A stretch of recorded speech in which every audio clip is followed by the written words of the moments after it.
એટલા માટે અહીંયા શબ્દ વાપર્યો છે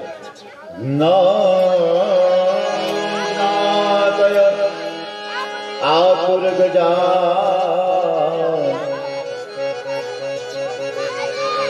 આતુર કાળ બહુ મહત્વનો સમય છે. એ ગજરાજે આતુર બની અને હરિને યાદ કર્યા એટલે હરિને દોડતું આવતું. તો સામાન્ય જીવ પશુ છે, પશુ જેવા પશુનો ઉદ્ધાર કરવા પણ જો ભગવાન દોડતો આવતો હોય તો આપણે તો માનવી છીએ, આપણા માટે કેમ ના આવે? પણ એ સમય બહુ કઠિન છે. એટલા માટે તે ત્રિકુટાચલ નામે પર્વત હતો. હે રાજા સુખદેવજી પરીક્ષિતને આ કથા કહી. ત્રિકુટાચલ નામે પર્વત ને એમાં એ પર્વત ઉપર એક હાથી રહેતો હતો, ગજરાજ રહેતો, તેના પરિવારની સાથે રહેતો. ઉનાળાનો સમય આવ્યો, ધોમ ધકતો તાપ પડે, તડકો બહુ પડે. હાથીને ખૂબ જ દાહ પડવા લાગ્યું, ગરમી થવા લાગી. લેવાતું નથી કે હો આટલી બધી ગરમી સહન થતી નથી. અને ત્યારે એને નીચે દ્રષ્ટિ કરી, પર્વતની નીચે જોયું ને તો એક નિર્મળ નીરથી ભરેલું સરોવર દેખાયું. નાનું એવું સરોવર, પણ બહુ સ્વચ્છ ને નિર્મળ જળ ભરેલું. એમાં ગજરાજને થયું, હાથીને થયું કે ચાલ ને ત્યાં જઈને સ્નાન કરું એટલે મારા શરીરને ઠંડક મળશે. એટલે એ પોતાના પરિવારોની સાથે બાલ બચ્ચાને લઈ, હાથણીઓને લઈ અને પર્વતની નીચે ઉતરે છે. પર્વતની નીચે ઉતરી અને સરોવરમાં સ્નાન કરવા પડે છે. જુઓ હવે આ સરોવર કયું? સંસાર રૂપી સરોવર. સંસારને સરોવરની ઉપમા આપી છે. કારણ કે સરોવરમાં જળ પણ હોય, નીચે કાદવ કીચડ પણ હોય, સુંદર મજાના કમળના પુષ્પો પણ એમાં ખીલા હોય, બધું હોય. પણ જો આપણે વિવેક ન રાખીએ સંસારમાં રહીને તો આ સંસાર રૂપી જળની નીચે જે કાદવ છે ને એમાં ખૂંચી જવાનો વારો આવે. એટલે હાથીને ખબર નહીં કે આમાં મારો કાળ છે. એ સરોવરમાં એક ભયંકર મગર રહેતો, મગરમચ્છ.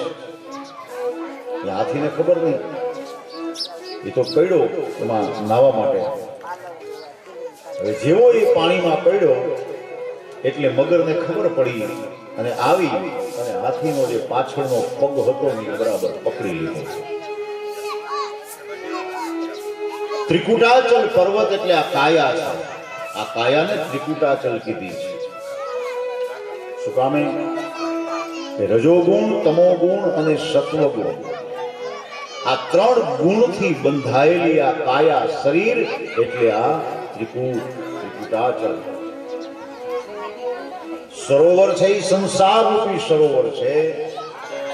એમાં સ્નાન કરવા જે પડે છે જીવાત્મા છે. હાથી એટલે બીજું કોઈ નહીં, જીવાત્મા, શરીરમાં રહેલો જીવાત્મા.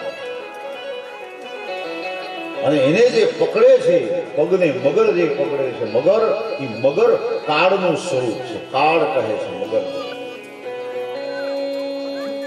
આપણે ત્યાં મગર અને સર્પને કાળ માનવામાં આવે છે. મગરે હાથીના પગને પકડ્યો એટલે કાળની પકડ. કાળ જ્યારે પકડે છે ને ત્યારે પેલા પગને પકડે છે. પેલા પગ પકડાય ત્યારે સાવધાન થઈ જવાનું કે હવે સમય આવી ગયો છે. આ કાળની પકડ છે, એનો કોઈ ઉપાય નથી. ગમે એટલી દવા કરાવો ને પછી કાંઈ ન થાય, એનો કોઈ ઈલાજ જ નથી. કારણ કે કાળની પકડ, એમાંથી પછી મુક્તિ ન મળે. ગમે એવો જ્ઞાની હોય, ગમે એવો પંડિત હોય, ગમે એવો શ્રીમંત હોય, છતાં એમાંથી છૂટી ન શકે.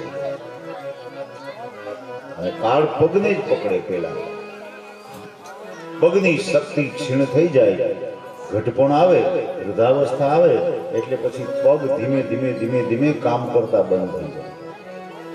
પગમાં દુખાવા થાય થોડુંક હાલવું હોય તો વિચાર કરવો પડે, થોડુંક દૂર જવું હોય તો થકાઈ જાય. એટલા માટે તો કવિઓ કહે છે ને કે ઉમરા તો ડુંગરા થયા, પાદર થયા પરદેશ, નોતું જોતું ને આવ્યું ઘટપણ કોણ મોકલ્યો. નોતું જોતું આપણે કોઈને જોઈ, ઘટપણ કોને જોઈ? કોઈને ઘટપણ જોતું જ નથી, છતાંય આવે છે, ઘરાક આવે છે.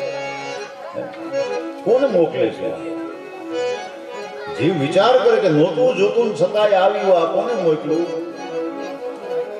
ઉમરા તો ડુંગરા થયા અને પાદર થયા પરદેશ. ઘરનો ઉમરો ઓળખવો હોય ને તો એમ લાગે ઓહો આ તો ડુંગર ચડવા જાય છે.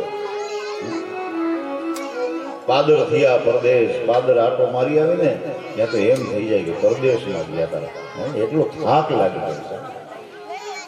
આ કાળ છે એટલે કાળની પકડ હંમેશા ને માટે પગ ઉપર રહેશે. એટલે જેવો હાથી સરોવરમાં પડ્યો સ્નાન કરવા, મગરે એનો પગ પકડી લીધો. પછી તો કઈ મગર તો છોડે નહીં, હાથી છૂટવાનો પ્રયત્ન કરે પણ મગર એને વધારે ને વધારે વધારે ને વધારે પાણીમાં ખેંચતો જાય છે. પછી એના બાળ બચ્ચા આવ્યા હતા, એને બધાએ મહેનત કરી ખૂબ છોડાવવા માટે, પણ છતાંય પરિણામ કાંઈ ના આવ્યું. કારણ કે મગર છે એ જળચર પ્રાણી છે, હાથી સ્થળચર પ્રાણી છે. ગમે એવું બળવાનું હોય તો શું આવે? આનો અર્થ બતાવ્યો છે. જો હાથી કેટલો બળવાન છે, હાથી જેવું બળવાન પ્રાણી આ જગતમાં કોઈ નથી, કેટલું શક્તિશાળી. છતાંય મગરની પાસે કાંઈ એનું આવે નહીં, પાણીમાં વધારે વધારે ખેંચાતો જાય છે. પછી તો એમ કહેવાય કે હવે જવ જેટલી ખાલી સૂંઢ બાકી રહે છે, બાકી આખું શરીર ગલકાવ. પછી તો ઓલા એના પરિવારો આવ્યા હતા, બાળક બચ્ચા એ હાથણીઓ, એ બધા વિચાર કરવા લાગ્યા કે હવે અહીંયા જો આપણે રોકાવું આને છોડાવવામાં તો આપણે ક્યાંક આમાં ડૂબી મળશું. એટલે હવે આનું જે થવું હોય થાય, આપણે તો આપણો જીવ બચાવો. એટલે કેમ કરી કરી અને બધા ત્યાંથી નીકળી ગયા, વયા ગયા. હાથી એકલો હતો.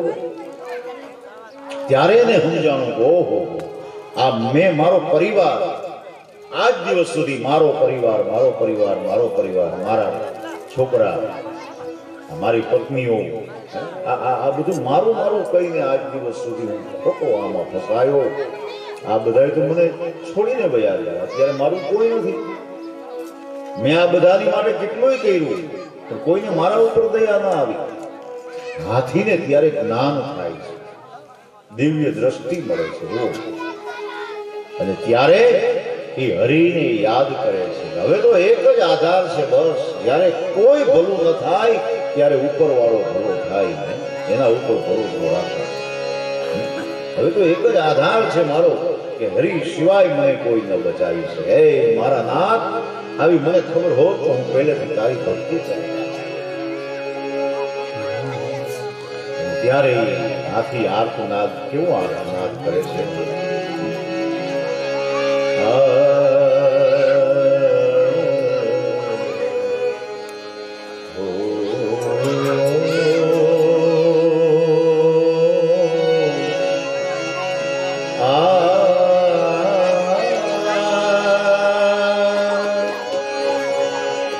સુતો હતો હું નિંદ્રમાં અને જાગી જોયું મેં ધ્યાનથી. મેં જાણ્યું કે આ જગતમાં સગું સગું કોઈ નથી, આ દુનિયા બધી છે સ્વાર્થી. આ જગતમાં આપણે નિંદ્રામાં સુતા છીએ, જાગીને જોવો તો ખબર પડે કે આ જગતમાં કોઈ નથી. જાગવાની જરૂર છે, સાવધાન થવાની જરૂર છે. અને ત્યારે ગજરાજ હરિને યાદ કરે છે. પશુ હોવા છતાં પણ એ